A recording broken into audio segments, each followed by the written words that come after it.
ऋषि सुनक किए आपण मैंने जानी ऋषि सुनक वर्तमान समय एमती एक व्यक्तित्व जी कि यूके प्रधानमंत्री अच्छा विषय आज आज भिडियो चर्चा करवा। चलतु आरंभ करने पूर्वर मुझे स्वागत करुच्ची मोर ये channel some facts with Sunita को। प्लीज काइंडली वीडियोटी को लास्ट पर्यंत देखंतु जदि कंप्लीट इनफॉरमेशन दरकार एंड वीडियोटी को लाइक करदे और चैनल टी को सब्सक्राइब करदे। ओके चलतु आरंभ करवा। 12 मई 1980 यूके साउथहैम्पटन रे जन्म होते ऋषि सुनक। ऋषि सुनक ग्रांड पेरेंट्स 1960 रु आसी रहिबा आरंभ कर देथिले यूके रे। ऋषि सुनक ग्रांड पेरेंट्स भारत रो पंजाब रो बासिंदा। तांको पितांको नाम यशवीर एंड मातांको नाम उषा सुनक। तांको पिता जने डॉक्टर थिले, माता फार्मासिस्ट थिले जे कि निजर ओन फार्मेसी रन करुथिले। सुनक को कहिबा अनुसार तांको माता पितांको जीवन बहुत स्ट्रगल एंड सैक्रिफाइस रे भरी थिला। तार फल देखि परथिबे सुनक को। सुनकर एजुकेशन लंडन रे होईछि। लंडन रो विंचेस्टर कॉलेज रु एजुकेशन नहीं परे पीपीई लिंकन कॉलेज ऑक्सफोर्ड रे डिग्री कंप्लीट करथिले 2001 रे एवं 2006 रे लंडन रो स्टैनफोर्ड यूनिवर्सिटी रे एमबीए रे जॉइन करथिले। सही टाइम रे तांकर देखा हेतिला अक्षिता मूर्ति सह।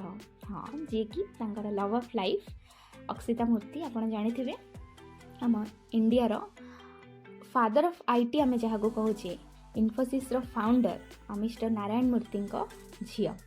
आज्ञा हाँ सुनक नारायण मूर्ति ज्वाई अटंती।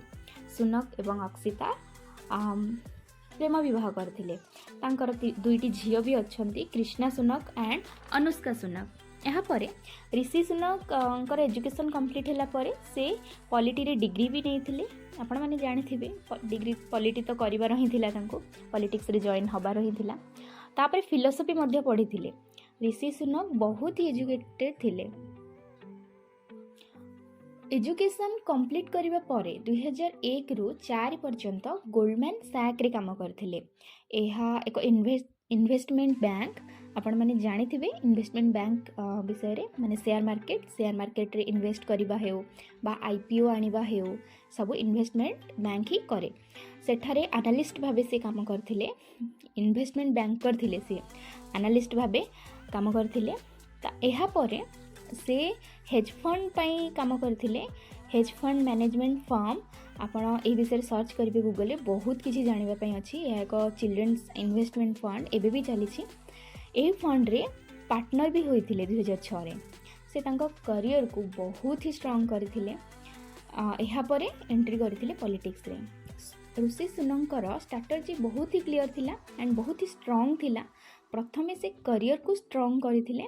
ता परे as a member of parliament Conservative party रे स्टैंड कले। हाँ member of parliament Conservative party तरफ रो से स्टैंड कले अक्टोबर 2014 रे एवं जीति थिले मध्य। रिचमंड यॉर्क्स रे कंजर्वेटिव पार्टी रे सिलेक्ट हेबा परे तांकर विनर तो हबार ही थिला एवं 2015 रे से जनरल इलेक्शन रे मध्य स्टैंड करथिले। जनरल इलेक्शन रे 19,550 वोट तांको मिलिथिला। 36.2% वोट शेयर थिला ओनली सुनकर। आ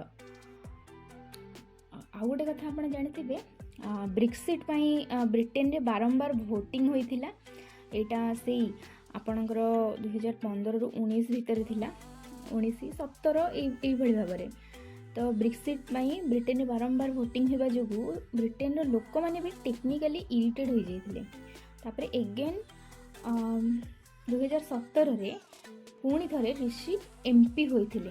एथर तांकर वोट शेयर 4% बढ़ी थिला एवं तांकर वोट शेयर थिला एथर को 40.5% जो तमर कर सॉरी हाँ आपणकर 23.108 यानी कि 23,108 वोट मिलता 2017 वोट रे।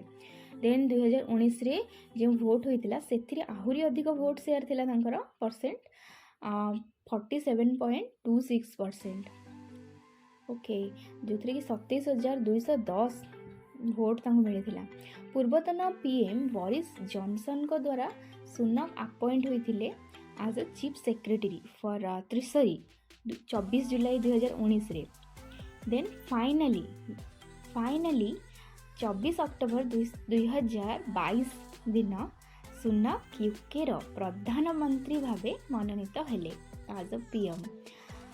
से कौन सी इलेक्शन लड़ी नाहंती नाही, तांकर भोट से थिला, बट तांको पार्टी तांको डायरेक्ट देशर प्रधानमंत्री भावे मनोनीत करथिला।